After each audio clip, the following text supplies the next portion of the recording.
Alright, so hello guys, Alicia nyo, nagbabalik ulit para sa ating panibagong video. So alam nyo naman po mga minamahal no, yung lumabas na video patungkol nga po sa ating presidente na humihingi daw po ng kapatawaran, I think kapatawaran ba or pag-reconcile dito nga po sa kampo ng mga Duterte, abay minasama pa ni Bato de la Rosa na kesyo hindi daw po sincere.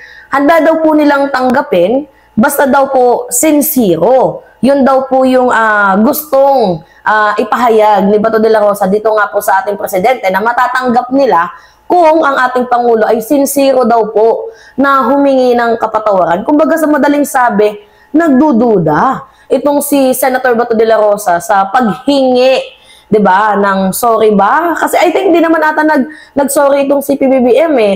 Ang sabi lang doon, open siya, 'di ba, na makipag-reconcile. Eh ang pinapalabas nila parang humihingi na daw po ng kapatawaran ng ating presidente. Pero the fact na sinabi lamang po ng ating pamahalaan, ng ating gobyerno na ayaw niya na maraming kaaway, kung po pwede, 'di ba, magkaayos na sila. And I think kapag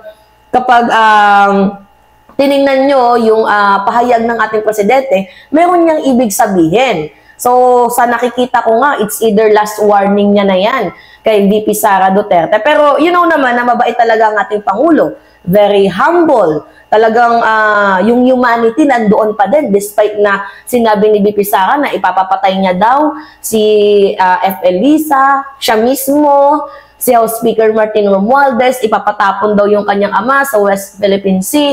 Despite na kahit ganun pa man yung mga masasamang tinapay na ibinato ni VP Sara Duterte, dito nga po sa ating presidente, sobrang bait pa din, di ba? Nagpakita pa din si PBBM ng humanity to the point na siya pa yung nakikipag-reconcile sa mga Duterte. Hindi po humingi ng sorry nakikipag-reconcile ang ating presidente sa mga Duterte kasi ayaw niya nga ng gulo. Pero kung titingnan ninyo sa ibang dimension, may meaning yan yung sinabi ng ating presidente. Alright, so ngayon nga po mga minamahal, una na nga pong nagkomento dyan, itong tuta ng mga Duterte na si Bato de la Rosa. Na kesyo ang sabi niya, Bato to Marcos, show extreme sincerity, diba? If open to reconcile with Duterte. So sa madaling sabi, duda si Senator Bato de la Rosa dito nga po sa reconciliation na gustong mangyari ng ating presidente. Palibasa gawain kasi ninyo ang pumlastik, 'di ba? Kaya tingin ninyo lahat na lang ng ginagawa ng ating presidente pamamlastik. So by the way, ito yung kanyang komento mga minamahal. Panoodin natin. Nakakaloka talaga itong ninyo, itong lolo ninyo. Ito yung sabi niya. Wait lang, lakasan natin yung mic. Alright. Magandang simulain yan. Magandang simulain. Sino ba naman ang gusto ng away? Lahat naman tayo gustong katahimikan. Wait, sabi ni Bato de la Rosa, sino nga ba ang gusto ng away? Si Sara. Di ba nagtatanong kayo, sino ba naman ang gusto ng away? Walang iba, kundi yung patron ninyo. Sino ba yung nangunguna? Di ba? Sino ba yung mahilig gumawa ng issue? Sino ba yung mahilig pumuna, mahilig bumatikos, mahilig gumawa-gawa ng kwento? Di ba kayo? Tapos ngayon tatanungin ninyo, sino ba naman gusto ng away? Malamang kayo. Alright, continue. Pero, yung alam kung sincero sila sa kanilang sinasabi. Duda si Senador Ronald Bato de la Rosa sa sinseridad. Alam niyo mga minamahal, I don't really get the point na si PBBM na ngayon nagpakumbaba despite na siya yung sinisiraan. Still, siya pa din yung masama? Siya pa din yung plastic sa tingin ninyo?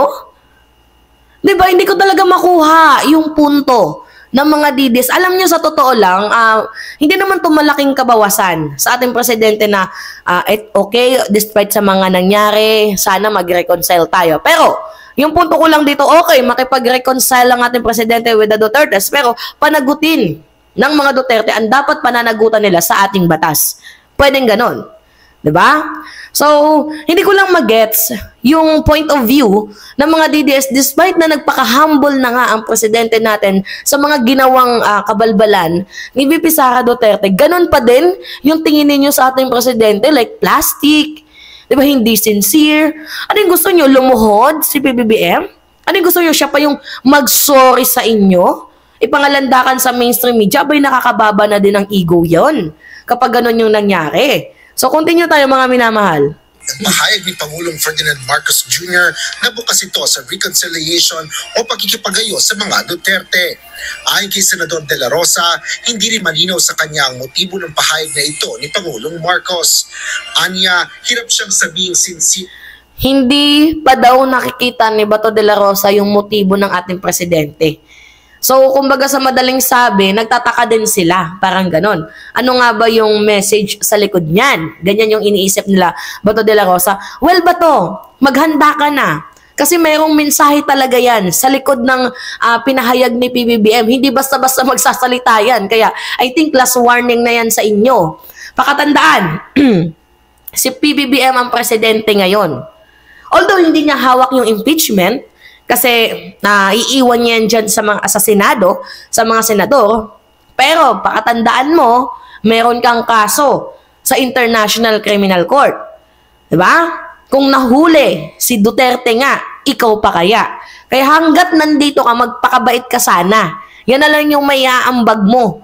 Diba magpaka-senador ka naman. Be a public servant. Hindi yung kung ano-ano yung ginagawa mo. 'Di ba? Na dumadagdag ka pa sa lagalab ng apoy. Parang ganoon itong si Bato de la Rosa eh. Alright, continue tayo. Ang Pangulo dahil may karanasan na siya na iba ang sinasabi nito sa kanyang ginagawa.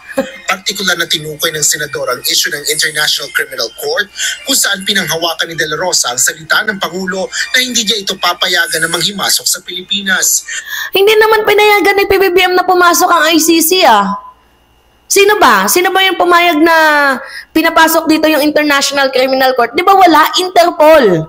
Yung pumasok sa Pilipinas, hindi ICC. Kasi wala na tayong, wala na tayong communication or wala na tayong whatever, yung agreement dyan sa International Criminal Court dahil 2019 pa lang umalis na tayo. Wala nang hudikatura.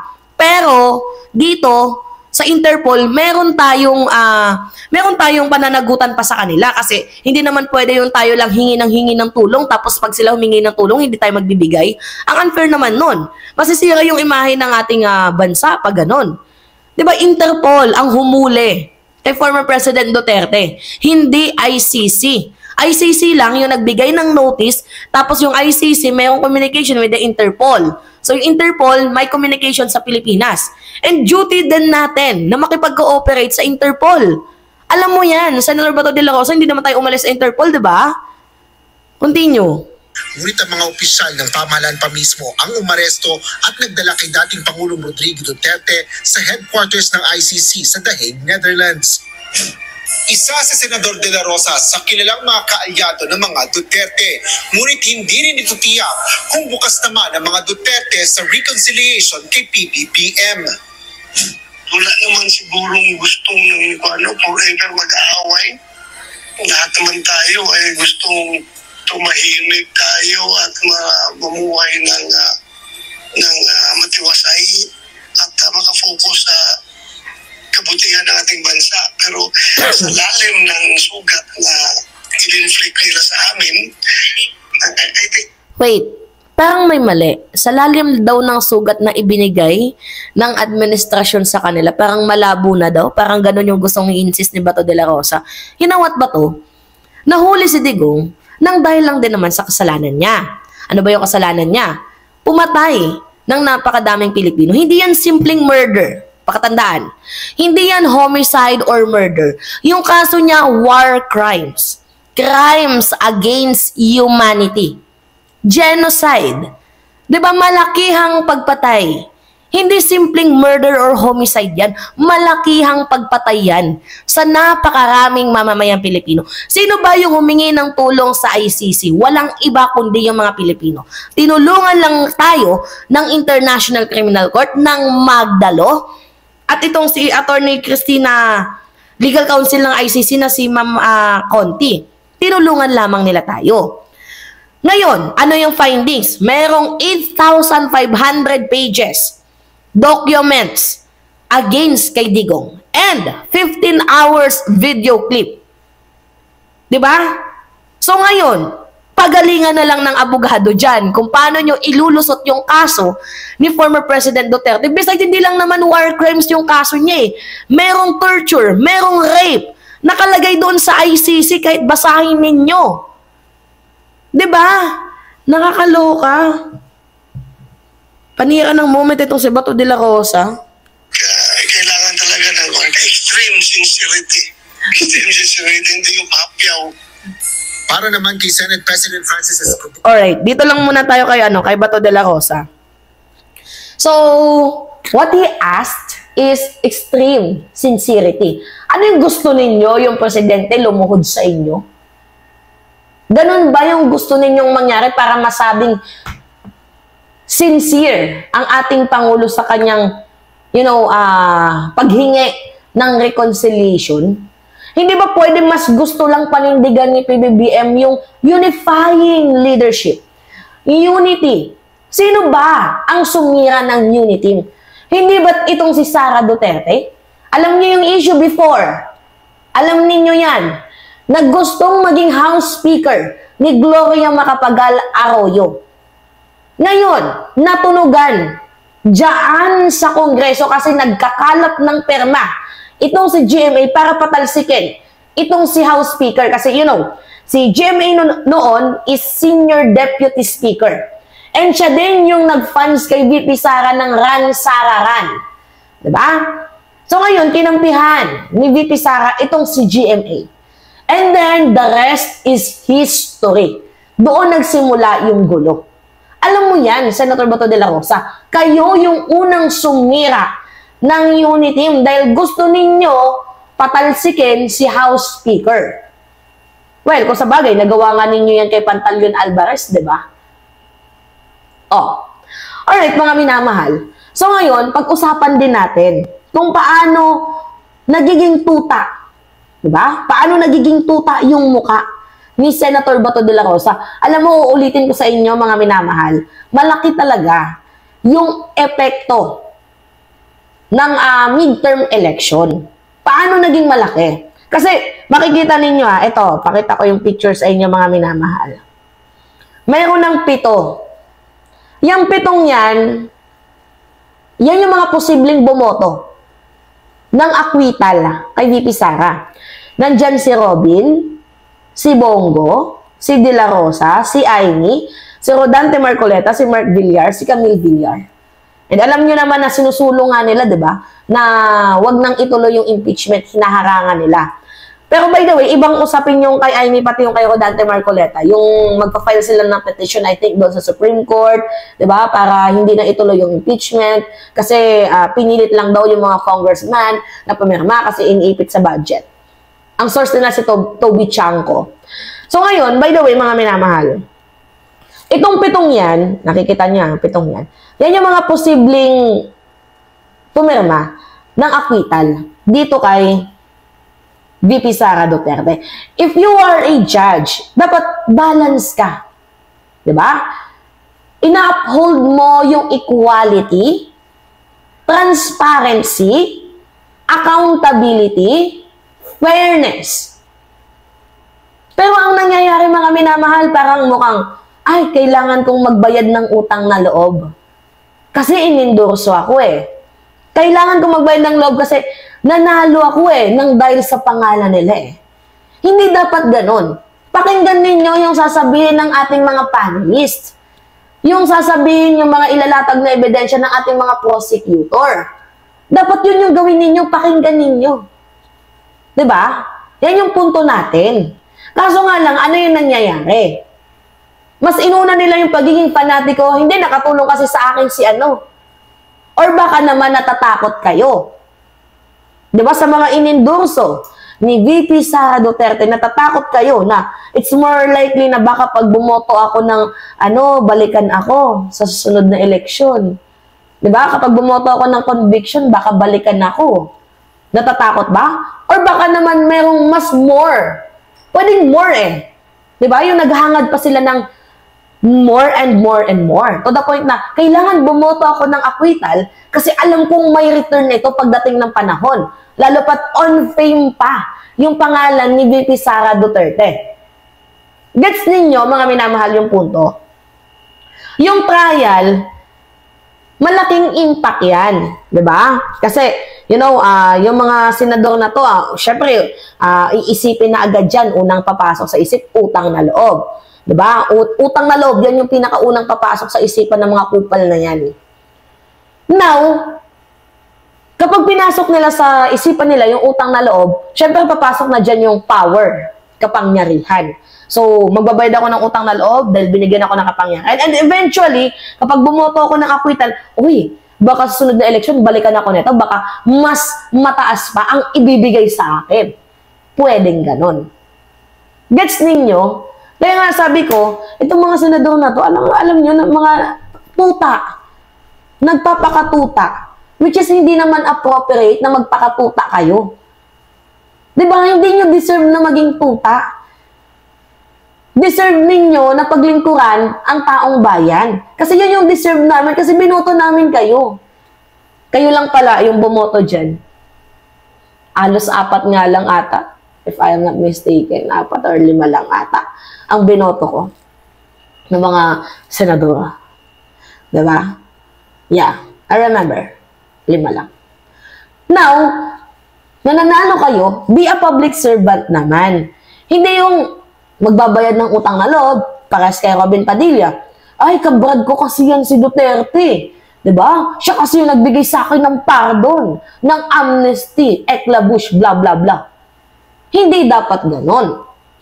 Ang paglingkuran ninyo, yung mamamayang Pilipino. Kasi kami yung nagluklok sa inyo. Kung hindi dahil sa mga Pilipino, nasaan yung mga posisyon ninyo? Diba?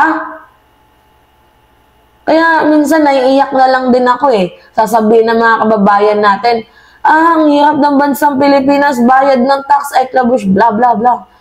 Diba? Eh, hindi naman talaga kahirapan yung problema ng bayan, katangahan eh. Biruin nyo, magluluklo kayo ng isang taong hindi kinikilala yung West Philippine Sea. Magluluklo kayo ng isang taong merong kasong plunder. Diba? Sa CLTG company, tapos merong 15 billion frigate issue. Magluluklo kayo ng mangga, gamit. Magluluklo kayo ng walang ibang ginawa kundi pahirapan ng sambayan ng Pilipino, issue prime water. Magluluklo kayo na mayroong kasong malakihang pagpatay. Di ba? Magluluklo kayo ng isang artista na kapag walang masabing iiyak na lang sa Senado. Ay, good behavior yan. Tamang behavior yan. Sige pa, iboto nyo pa.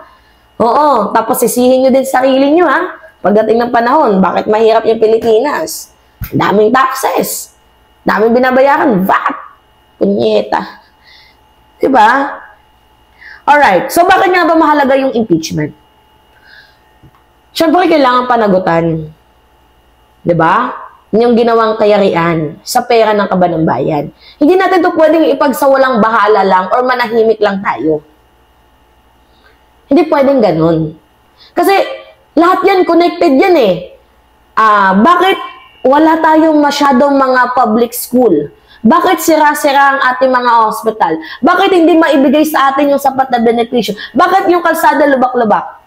It is because of corruption. Kung walang corrupt, sa tingin ninyo, magkukulang ba tayo ng ng mga hospitals? Hindi.